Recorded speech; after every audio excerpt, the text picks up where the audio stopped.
4:17 a.m., March 14th, Joint Base, Anacostia Bowling, Washington, D.C. The black Suburban idled at Gate 4, engine running, headlights cutting through a thin fog rolling off the Potomac. Inside, 4 FBI special agents sat in silence, bulletproof vests beneath dark windbreakers, earpieces live. Warrants signed by a federal judge less than 9 hours earlier. This was supposed to be a routine credential fraud investigation, a tip about falsified security clearances inside a mid-level administrative office at the Pentagon. Paperwork crimes, the kind of case that ends with a desk audit and a forced resignation. It was not routine. What these agents were about to uncover would trigger the largest coordinated narcotics and corruption takedown in the history of the United States Department of Defense. It would stretch across 11 states, 4 countries, and 27 months of covert operations. It would expose a supply chain of staggering sophistication, and, at the center of it, a man whose name appeared on commendation letters from 3 separate secretaries of defense. His name was Deputy Assistant Secretary Gerald R. Whitmore. 31 years of decorated federal service, 2 Bronze Stars, a reputation for operational discipline that earned him oversight of logistics coordination across the Pentagon's global supply infrastructure. Gerald Whitmore was also running one of the most prolific narcotics trafficking networks ever discovered inside the federal government. The tip. It began, as so many investigations do, with something small. In January of the previous year, a Defense Criminal Investigative Service analyst flagged an anomaly.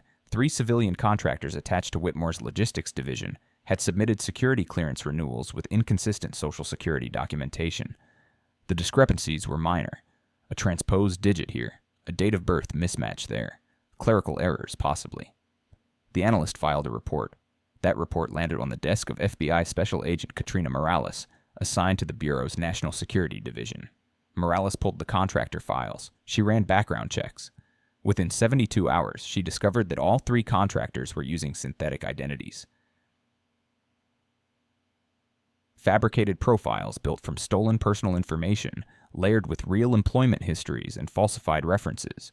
That alone would have been enough for an arrest. But Morales did not move to arrest. She moved to investigate who had approved these clearances. The approval signatures traced back to one office, one man, Gerald Whitmore. The first layer. Morales brought in the DEA on February 9th. The reason was a single shipping container. Manifest records showed that Whitmore's logistics division had routed a 40-foot intermodal container from Ramstein Air Base in Germany to a bonded warehouse in Norfolk, Virginia, under a classified defense materiel designation. The container was logged as carrying replacement parts for F-35 avionics systems. Its custom status was flagged as exempt from standard inspection under Department of Defense security protocols. DEA intelligence analysts cross-referenced the container's routing history. It had originated not in Germany, but in the port of Guayaquil, Ecuador. It had been transshipped through Panama, relabeled in Rota, Spain, and then injected into the U.S. military logistics pipeline at Ramstein, with forged documentation bearing the digital signature of Whitmore's office. On February 22nd, a joint FBI-DEA team intercepted the container at the Norfolk warehouse before it could be offloaded to its next destination, a private trucking company in rural Virginia registered to a shell corporation. Inside the container, behind a false wall of shrink-wrapped pallets stacked with genuine avionics crating, agents found 847 individually vacuum-sealed bricks. Cocaine. Pure, uncut. Total weight, 1,943 pounds, nearly 1 metric ton, in a single shipment, moved through the most secure logistics network on the planet, and this was not the first container. The network revealed what followed was a painstaking 27-month covert investigation designated Operation Iron Veil. FBI, DEA, Homeland Security Investigations, and the Defense Criminal Investigative Service worked in parallel, building the case brick by brick, shipment by shipment, transaction by transaction. The scope of the network was extraordinary. Investigators identified 19 separate shipments routed through the Pentagon's logistics infrastructure over a 4-year period. Each followed the same pattern, containers originating from South American port cities, Guayaquil, Buenaventura, Callao, transshipped through European military installations, relabeled with classified defense designations, and delivered to domestic waypoints controlled by the organization. The total volume recovered and documented across all 19 shipments, 2.1 metric tons of cocaine, with an estimated wholesale value of $148 million and a street distribution value exceeding $400 million. But the drugs were only part of the architecture.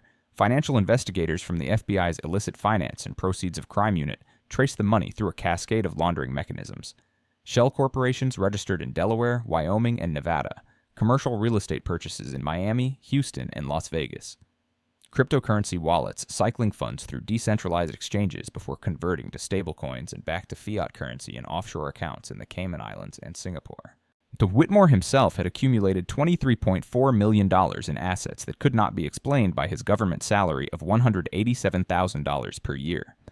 A waterfront estate in Annapolis purchased through a trust. A condominium in Dubai held under a corporate veil. 3 luxury vehicles registered to family members. Investment accounts seeded with structured deposits designed to evade Bank Secrecy Act reporting thresholds.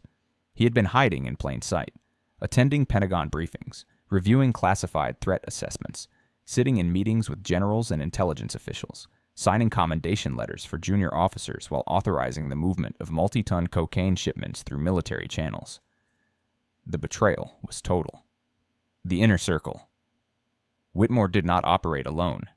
The investigation identified 58 individuals directly involved in the network's operations, spanning military, civilian, and criminal sectors. Among those identified, a retired Army colonel serving as the primary logistics coordinator for European transshipment points, 2 active-duty Navy petty officers stationed at Naval Station Norfolk who facilitated container offloading during overnight shifts, a civilian contractor with top-secret clearance who managed the synthetic identity pipeline, fabricating credentials for operatives placed inside defense facilities, a commercial trucking operator in Fredericksburg, Virginia, whose fleet moved product from military waypoints to regional distribution hubs. On the financial side, investigators identified a licensed real estate broker in Miami responsible for laundering $11.2 million through property transactions, a cryptocurrency consultant in Austin who built the digital laundering architecture, an attorney in Wilmington, Delaware, who incorporated 14 shell companies used as financial cutouts. The network also maintained direct connections to the Sinaloa cartel's Pacific faction, with communication intercepts revealing coordination between Whitmore's domestic logistics team and cartel operatives in Culiacan and Guayaquil. Encrypted messaging platforms were used. Coded language referencing hardware deliveries and maintenance schedules masked operational planning. Every layer peeled back revealed another beneath it. Every door opened led to a darker room. The takedown operation Iron Veil culminated on March 14th at 4 a.m. Eastern Time. Simultaneous arrest operations launched across 11 states. FBI tactical teams, DEA strike forces, and HSI agents executed 58 federal arrest warrants and 34 search warrants in a coordinated action involving over 400 law enforcement personnel. Whitmore was arrested at his Annapolis residence at 4:22 a.m. He answered the door in a bathrobe. He did not resist. He asked to see the warrant. He read it in silence. He was handcuffed, transported, and processed at the FBI's Washington field office before sunrise. Across the country, the rest of the network fell in sequence. The retired colonel was arrested at his home outside Stuttgart, Germany, in coordination with German federal police. The Navy petty officers were detained at Naval Station Norfolk by NCIS agents. The trucking operator was stopped at a way station on Interstate 95 in Virginia with 214 kilograms of cocaine in a modified trailer compartment. The Miami real estate broker was arrested at her office. The cryptocurrency consultant was taken into custody at Austin Bergstrom International Airport, attempting to board a flight to Lisbon. 58 arrests, 0 shots fired, 0 fugitives. Seizures included 2.1 metric tons of cocaine, $14.7 million in cash, $23.4 million in traceable assets, 47 firearms, including 3 military-grade weapons obtained through defense supply channels, 12 vehicles, 6 residential properties, and cryptocurrency holdings valued at approximately $8.9 million at the time of seizure. Lift the charges. A federal grand jury in the Eastern District of Virginia returned a 127-count indictment. Charges included conspiracy to distribute controlled substances, conspiracy to commit money laundering, wire fraud, identity fraud, theft of government property, misuse of classified logistics systems, bribery, and violations of the Arms Export Control Act. Whitmore alone faced 43 individual counts. If convicted on all charges, he faced a mandatory minimum sentence of life imprisonment without the possibility of parole. At the press conference announcing the indictment, United States Attorney for the Eastern District of Virginia, Margaret Chen, stood at the podium and delivered a statement that would be replayed on every major network within the hour. This defendant exploited the trust placed in him by the American people and the United States military to operate a narcotics empire from inside the Pentagon. He weaponized the very security systems designed to protect this nation, turning them into instruments of criminal enterprise. The scope of this betrayal is without precedent in the history of the Department of Defense.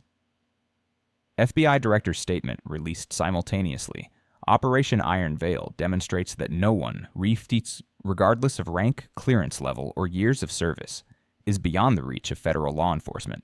The breach of trust represented by this case strikes at the foundation of national security. DEA Administrator's statement, 2.1 metric tons of cocaine moved through military logistics channels. This volume represents a direct threat not only to American communities, but to the integrity of our nation's defense infrastructure. The aftermath. The Department of Defense initiated an immediate security review of its global logistics and credentialing systems. Congressional oversight committees in both chambers announced hearings. The Inspector General opened parallel investigations into how the network operated undetected for 4 years within one of the most surveilled institutions on Earth.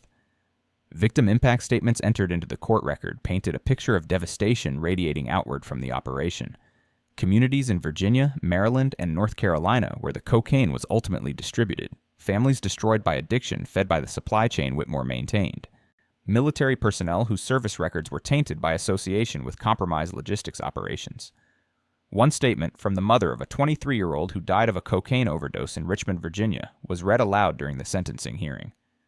"My son trusted his country. He trusted the people who were supposed to protect it, and one of those people helped put the poison in his veins." Whitmore entered a guilty plea on 31 counts in exchange for cooperation with ongoing investigations. He was sentenced to 42 years in federal prison. He will be eligible for release at the age of 103. The retired colonel received 28 years. The Navy petty officers received 12 and 15 years, respectively.